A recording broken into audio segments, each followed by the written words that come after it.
We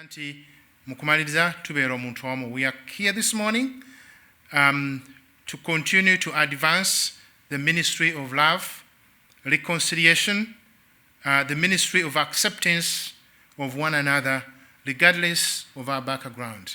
And we can say, Amen. Amen. And you may be seated.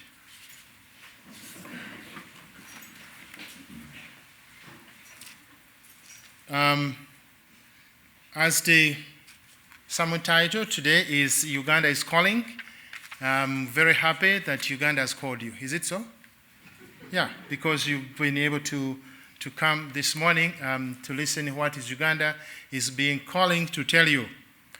Of course, we have a lot that we might be able to share about Uganda is Calling in the next few minutes, but most importantly is that I'll be able to tell you and take you through a simple journey of why I am here today and why I was there a couple of years ago. Even with my host, Dave, and Susie, the wife, they were asking me, how did you become a Unitarian minister? My friend Dave, who took me for dinner on Thursday when I came, he gave me the same question, and I tried to answer it. Would you like to know why I'm a Unitarian minister today and I was an evangelical about 60 to 70 years ago? Yes. And if you say yes, I also say, yes, I'm going to tell you. Just like the little ones that were here a while ago, my mother also took me to church, given on a Sunday, and we went to a Roman Catholic church.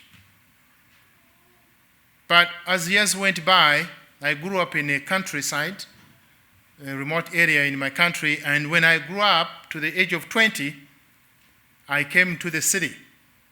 My capital city, and the only city we have, is called Kampala, Uganda. So I moved in to go for further studies, because that's where there was the college I wanted to join. So also coming to the Kampala, I met another group of people who were different from where my mother took me. This is the group here in America, you call them evangelical. In my country, we basically call them the Pentecostal. But finally, I got another name for me. I call them the clapping people. Because whenever they meet, they clap, not so? But all along, even in that church, everything was good. Because I finally sat into the pews, listened, finally came into the ministry.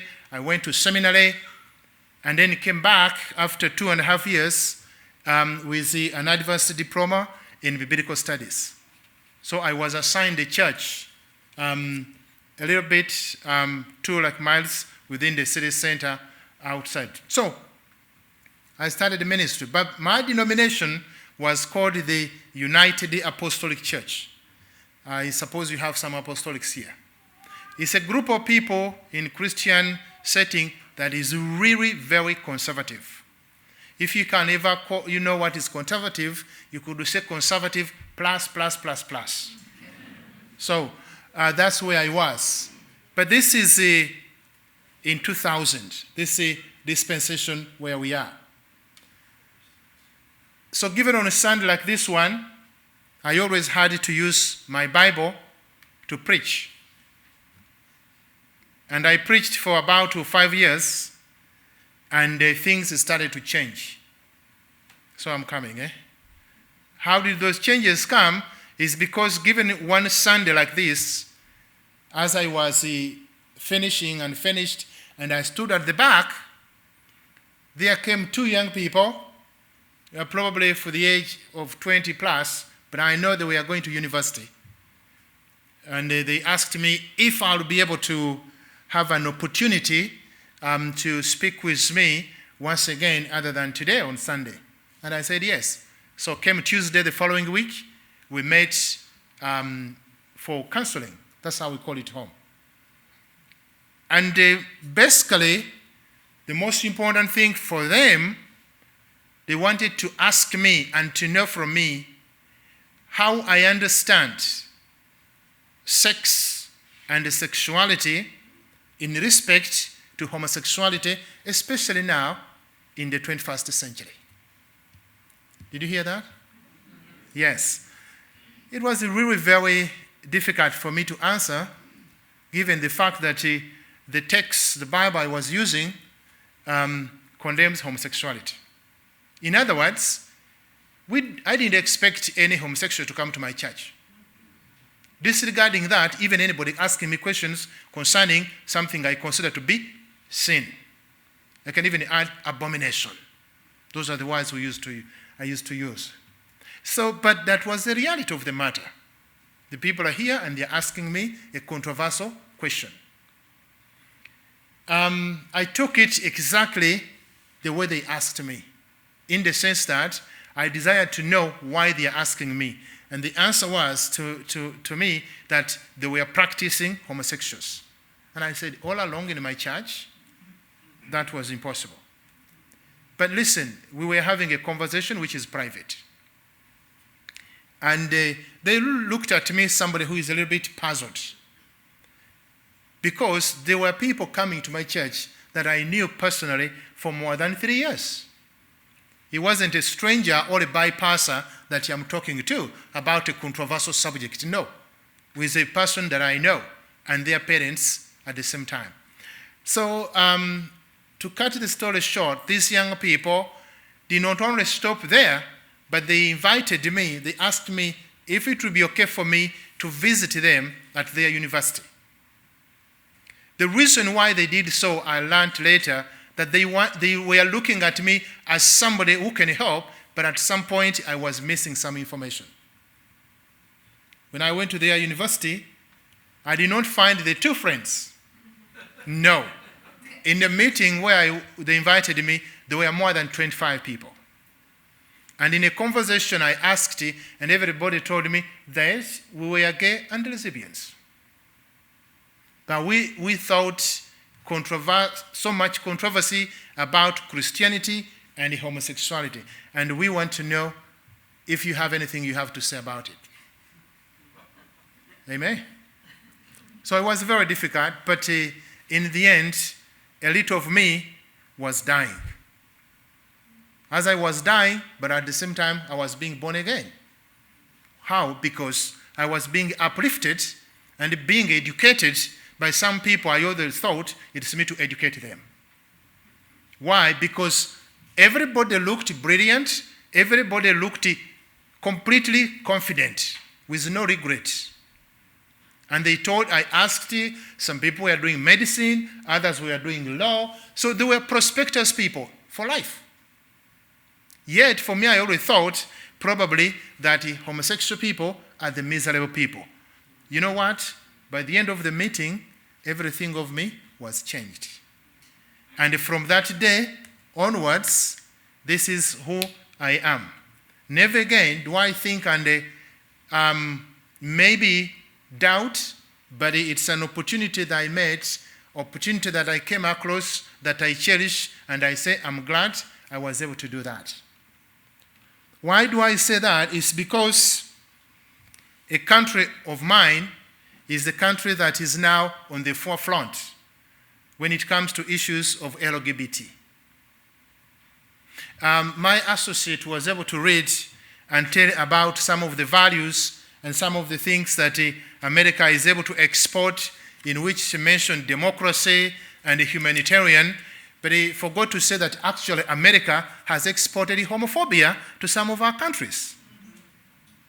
So, why? For some of you came here last night, you saw that. So much of some good things could be taken to our countries, Mexico and Uganda, but also there is the worst and some evil. And some of the people who export hate are actually in this county, which is called the Orange County, even though I haven't seen anyone orange whatsoever. So probably. Well, Uganda is calling for many things. It's calling for more understanding and more reconciliation on some of these subjects that seem to be controversial. If there is a possibility in which between our congregations can come together, that would be so beautiful. You know, we are in Uganda, and sometimes you say where Uganda is. And sometimes you could say, who are those people? But it can no longer be any question anymore because I am here now. Amen. Sometimes at home when I preach, I say amen, and it only means yes. So it is an opportunity for us to be called and another one answer. Not only Uganda calling you, but also you calling Uganda. The reason why this subject was chosen is because we look to be so far away from each other, but at the end of the day, we are actually close. If you have to get to my country, it may take you more than a whole day and many more hours. But all people who stay there are fellow human beings. Another point that I would like to mention with you is the subject that really concerns me so much when I'm over there and I start to see some of the small things that come up that could probably, we could be able to work together as two groups. This is the divide on issues of lack of knowing where unity can come in. For me, when I was still an evangelical preacher, this subject of diversity and the subject of unity was only known to some particulars, not to everything, not to entire inclusiveness. And a lot of people ask me, why is it so much for me to stand in a country like Uganda, which is almost able to take my life, and I fight for the gay rights? And the answer is, to me, is one. Is standing on the side of love not the right thing to do? It's the right thing to do. You know, divisionism, the more we divide each other, the more we die. Because some people remain so weak that they have no one to help them out. Working on LGBT issues in my country has almost put me to the edge of death. Every day, having to be abused and being accused of using my church and using my school to recruit young people to become homosexuals. And then I say, now that they accuse me for that, I have to stand there and retract that statement. That's not true. There is no single person who is told to become homosexual. I am convinced beyond no doubt. Even though the scriptures may say that, even though some people with lack of knowledge, that's what they could say, and I know even some people who pray that somebody could turn from being a homosexual to being straight. But they don't pray for the straight people to become homosexuals. That's their problem. Yeah, I wish they could do that same prayer, then I'll be convinced somehow. But they don't. So, and I say, okay, because they can't do this, I'm going to stand with my group so that I can be able to fight for so much as possible. You know, the divisionism we have, or what we call disunity, is coming from so many places. And it's coming in from so many angles. Not just the church today, but even churches way back in 2,000 years and 3,000, churches were having problems of divisionism. The scripture which my associate worship was able to read today is coming from the Corinthians, a Bible. But because some people use the Bible in a wrong way, they don't tell you that actually sometime back also there was a problem of divisionism in the church. And Paul at some point was able to read the scriptures about unity in the body. At that time, the problem was about the Jews, the Gentiles, the slaves, and the free. The problem today is not none of those. The problem today is about a black man coming together with a white man. Not so? Yeah. The problem today is about a gay man and a lesbian coming to a church like this one. Some churches will say, you can't be here. The problem today we have is allowing some people who don't have the actual papers to be able to be allowed and come into communities like this one. But while I'm in Uganda, then I hear another leader is saying, send her back. You send that somebody where? Do you know why people have to immigrate and they go to another country? There are so many reasons, but one, it's because it's no longer safe where they are. Did you hear me? Yes. And if you say send them back, the very day they reach home is the day they are killed. Amen. So all that and more, we need to bring it together, and then we see and we be able to do something. And that is some of the reasons Uganda is calling. And then somebody will say, what about the LGBT in Uganda? How are they safe? They can never be safe, because evangelical pastors from America travel over there and they tell the people to stand against homosexuality, and they're helping the government even to write laws that tell parents to deny their children because they're found to be gay. But I think, as I conclude, is that we have an obligation, we have a commitment, and we can come as one and then be able to accomplish something. Is it possible? Yes. You know, Nelson Mandela, one of the great men, said like this, just after he was released from jail, he said, it seems impossible until it is done. Did you hear that? Yes. Some people it seems impossible, but sometimes when you do it, then that's when you see its possibilities. I love to come to America, especially when I'm not going to come to America in January and going to be in New York. But when I come to America, at this time I'm borrowing it 2 minutes from the gentleman somewhere there. I love to be, when I come, usually it's the same arrangement that they do to me. The arrangement is to be found with the hosts, like where I am, with my sweetie and the husband. But there's always something I find in the houses where I visit and I'm hosted. And I'm a teacher, I'm going to ask a question, and if you're able, you can answer. Is it okay? Yes. How many of you know dogs?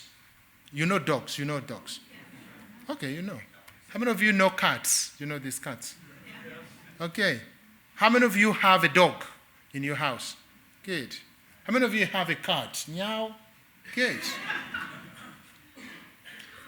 You know, with this subject of lack of acceptance and hatred, when I'm visited in houses, sometimes I find this in America. I don't find it home in Uganda, because people normally with my color of skin, we don't usually keep those two animals. Even in my country where we keep them, it's a different treatment. But when I come to America, I learn something else. How many of you have dogs and cats in the same house? You have both, okay, you see? There are people here. And that's a lesson I learned. You know, when you reach a house where the cats and the dogs are, I found them that actually they eat in the same pot. The food is put there, and the cat comes and eats, and sometimes the dog also comes and eats. And I ask myself, Mark, with the hatred we have in this world, if the cats and the dogs are forgiven each other now, they can come together and eat, what is the problem for you and me to come together and be one person? You understand me? Why is so difficult that somebody who has no paper and whom we can say an illegal or undocumented to be allowed a space in somebody's house as he's processing the papers? Why is so difficult for a family to chase away their son or daughter simply because he's gay? If those animals have been able to go beyond, I think we can also agree and we come together as one and we forget our differences, and then tomorrow we will see another light coming. Thank you so much for listening to me, and be blessed.